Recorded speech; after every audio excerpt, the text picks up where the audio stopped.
more balls in a way, and that they'll push themselves out into areas that they actually don't know and they don't really understand and they don't really have a grasp of, and yet they pioneer in these areas, risking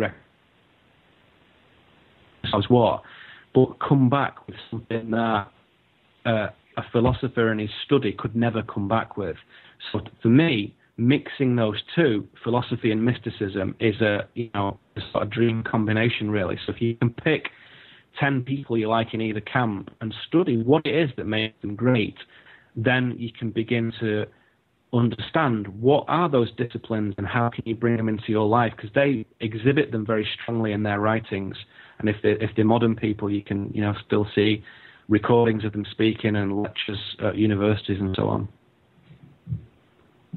Well, that is a fabulous explanation, and I very much like the juxtaposition of doctrine versus the transcendent experience. That's very helpful, Key.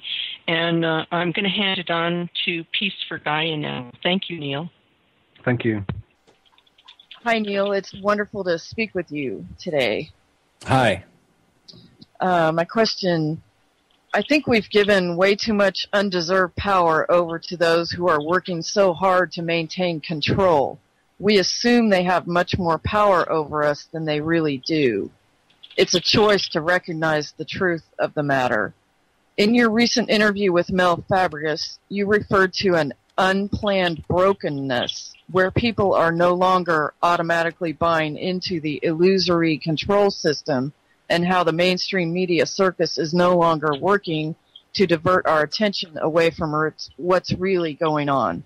Can you please speak more about this? In particular, do you see any signs of a sort of organically manifesting awareness of the falsity of the great illusion in the general public? Sure, yeah, that's a great question. There is an element of unplanned brokenness, as I have termed it, in the situation we now find ourselves. And I think that if you go to the top of the control system, as I call it, this group of intelligences who want to contain human consciousness in a very narrow field for as long as possible, then there is an awareness at that level that there does come a point where the old structures won't hold together anymore, no matter how devious and clever, anticipated. It doesn't mean they can stop it from being broken, but it's anticipated. So, referring to that conversation I had with Mel, there is some unrealness to the meltdowns, and certainly leading with the economy is a very clever way of diverting one's attention from the real issues, which are social issues fundamentally. Nothing to do with commerce, they're to do with society. And the control system binds those two things very closely together. So it says for a successful society, you need healthy, vigorous, aggressive capitalism. And here's the proof of it. Here's America and how great they did. And look at China, how they're booming. And look how, Russia's managing to achieve some interesting things. And look at the weapons these people have. And there's a close relationship between the two.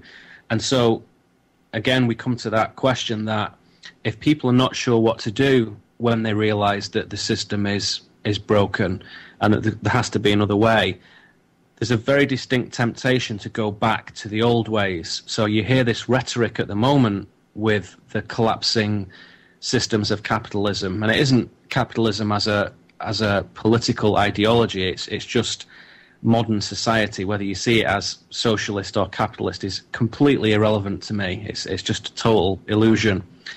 But modern society doesn't function. It's come to the end of its natural life, and kind of like I don't want to say anything that might bring litigation against him, but kind of like Apple iPods, there's built-in obsolescence in them. So if you buy a sexy new machine, whatever it is, from whatever manufacturer, the likelihood is that your MP3 player or your smartphone has built-in obsolescence. In other words, it has a sort of self-destruct mechanism. Not literally, of course, but it will come to a point where it's no longer fit for purpose. And that is a design from inception. And our society in the mainstream is the same. And so I would say that the people who are putting this together have various iterations of that society that stretches through several thousand years. And the latest iteration of it is coming to a conclusion. And that's well known, and that's strategically anticipated in advance. And so one of the things that they can do with this is use it as an opportunity to reorganize and centralize and come up with the next iteration, basically. And they use various catastrophes to achieve this. And you can go back and look at this and see how that would function historically and get some sort of precedence on that. But you have to do it from an esoteric historical perspective. You can't just do it through the history books because they're well obscured, of course, on purpose.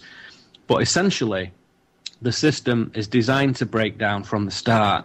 The unplanned element of that, though, is that they don't know how it'll break down, and they don't know quite what bits are going to fail first. And I think that what is particularly challenging is that a lot of what some people would consider the New World Order or the Illuminist groups who operate within the control system, a lot of those people don't actually know the big picture. They don't appreciate that there's a higher dimensional perspective to this, what some people might simply just call a spiritual perspective. So not only is there a shift at this point of obsolescence of the old society, but it's also galactically aligned with a shift of dimensional obsolescence, if you like, or a dimensional transcension, if you want to give it a sort of more positive spin.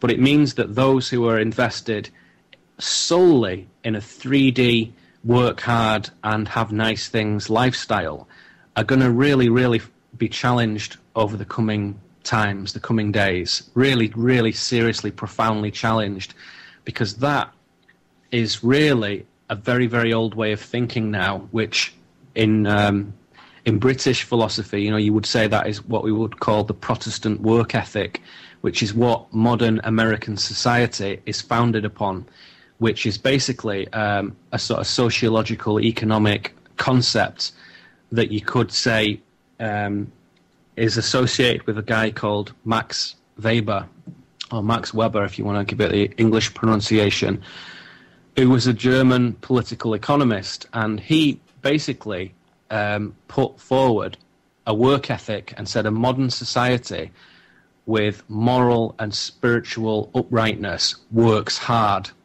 And in fact, those people who may not get saved from a religious perspective can increase their chances of getting saved and of leading a spiritually moral life by working very hard. And that, of course, from a esoteric researcher's point of view, is very dodgy indeed, to say the least. And just to give you an idea of this guy's views about how this functions, he did once say words to the effect that the state as an entity, and we can say that as our totalitarian states of Britain and America at the moment, which I think is not really disputable anymore, can successfully claim a monopoly on the legitimate use of violence. And that is what really marks them out.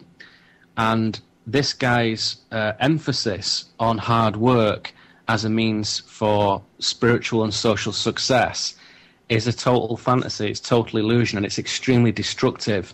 And if you want to go to an ideology that has failed, it's that Protestant work ethic. And I'm not saying Protestant strictly in the religious sense, because there were Catholic equivalents of that. But this distinctly Calvinist and Lutheran theology brings about why everybody's always talking about jobs and employment and pay and wages and unions and pensions and insurance and mortgages. It all comes from this fiction of working hard improves your chances of going back to God, essentially. And if you follow that up and take a look at it, it's quite scary and quite amusing, but it's certainly been very persuasive. And that's the thing that is now chief amongst all others, in my view, failing to persuade people, is that people are thinking, having nice things and working hard isn't good enough. That is not a good life, and that does not represent any sort of high moral conduct, or in Buddhist terms, right livelihood. It's not a respectable way to carry on. And people are beginning to distinguish between clean money and dirty money as well, so that most of what we see in the corporate edifices is dirty money. It's gangster capitalism, basically. And I think that is very clearly understood now. And people are beginning to refuse to take part in that and do not want anything to do with that anymore. And it's not just the working classes who were perhaps socially excluded from that a little bit. It's also the middle classes who have lost faith in it.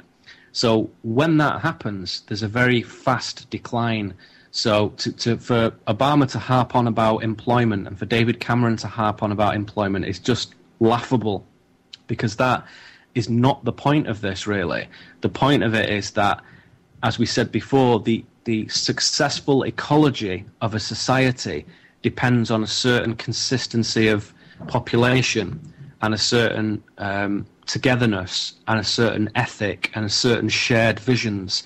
And when you have massively overpopulated communities and societies with deep fragmentation, all that stuff is lost, and there is no shared vision, and there is no togetherness in any way, shape or form. And that's the bit that's breaking down, I think, much faster than anticipated, because people are seeking that out. There's an inbuilt desire in human beings and an inbuilt understanding that successful social interactions, and we are social creatures, however much you might enjoy your own company, it is important to interact. Successful interactions are based on certain types of communities, and population size is very significant for that.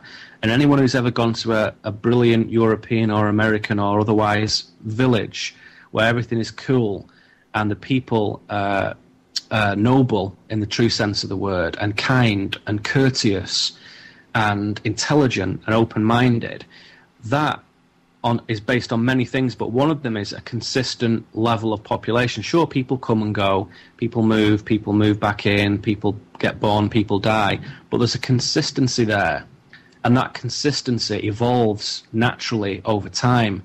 And if you explode that out into the craziness of where I was a few months ago in Queens, New York, there's no consistency there, and there's no valid community there. There are pockets, of course, and there's always people who challenge that defiantly and brilliantly and make their own communities, their own oasis within this craziness.